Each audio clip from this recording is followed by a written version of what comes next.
Chapter 4. Nothing grew, asterisk. Why are you looking down here? Chapter 5. Still nothing grew, asterisk. I can't believe you looked down here again. Chapter 6. Guess what? Nothing grew, asterisk. Man, you report for anything.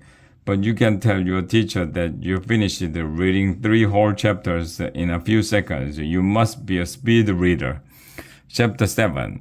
Where do seeds come from? Nothing grew. Our garden was the worst garden in the history of gardens.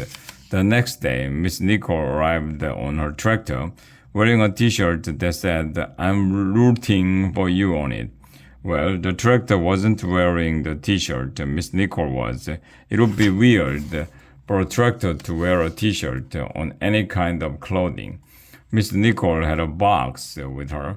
She was looking at our pathetic garden when Mrs. Stoker came out of the school. I just wanted to see how you kids were making out, she said. Ah, gross, we all replied. We are not making out. Our garden is terrible, admitted Andrea.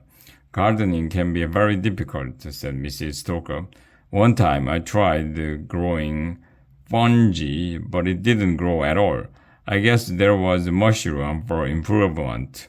Get it? Mushroom. We all laughed, even though Mrs. Stoker didn't say anything funny.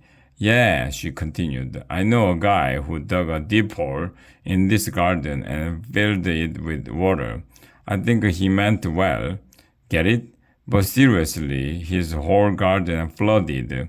It turned out there was a leak in it. Get it?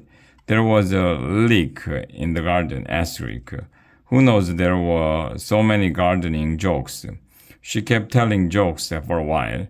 We asked Mrs. Nicole why nothing grew in our garden. She told us she knew from the start that nothing was going to grow. Why didn't you tell us? Asked Neil. I wanted to teach you young uns a lesson, Miss Nicole explained. Lollipops, candy canes, and donuts don't grow out of the ground. What about chicken trees? I asked. Nope. Bummer in the summer. Miss Nicole told us that if we wanted anything to grow in our garden, we would have to plant normal stuff like cucumbers, tomatoes, and zucchini. She opened the box she was carrying. It was filled with little bags of seeds. She got down on her knees with us and showed us how to plant the seeds. Where do seeds come from, Miss Nicole? Asked Andrea, who has to know everything so she can be smarter than everybody else. Seeds come from fruits and vegetables, replied Miss Nicole. So where do the fruits and vegetables come from? Andrea asked. They come from seeds, said Miss Nicole. And where do seeds come from? Asked Andrea. They come from fruits and vegetables, said Miss Nicole. But where do fruits and vegetables come from? They went back and forth like that for a while. We planted a bunch of seeds and watered them with a watering can, and then we waited and waited and waited. Nothing grew. This was frustrating. Maybe our dirt was no good. Maybe we didn't water the seeds enough. Maybe we watered too much, or maybe we were just terrible gardeners.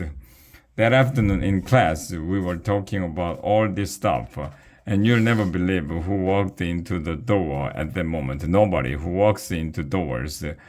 We went over that in chapter 1, but you'll never believe who walked into the doorway. It was Uncle Fred. He used to be the host of a kids' TV show, but now he's our music teacher. It's a long story. You can read about it in a book called Uncle Fred is a Knucklehead. I heard about your garden, Uncle Fred said. I think I know what to do. Follow me. We followed Uncle Fred out to the garden. He opened his backpack and took out a violin. I know for a fact that zucchini likes soothing music, said Uncle Fred. It helps them grow. So I'm going to play Beethoven for your zucchini. He played Beethoven in the garden for 1,100,000 hours. The whole time We looked at the dirt to see if anything was popping through the surface. Nothing. I guess the zucchini don't like Beethoven after all.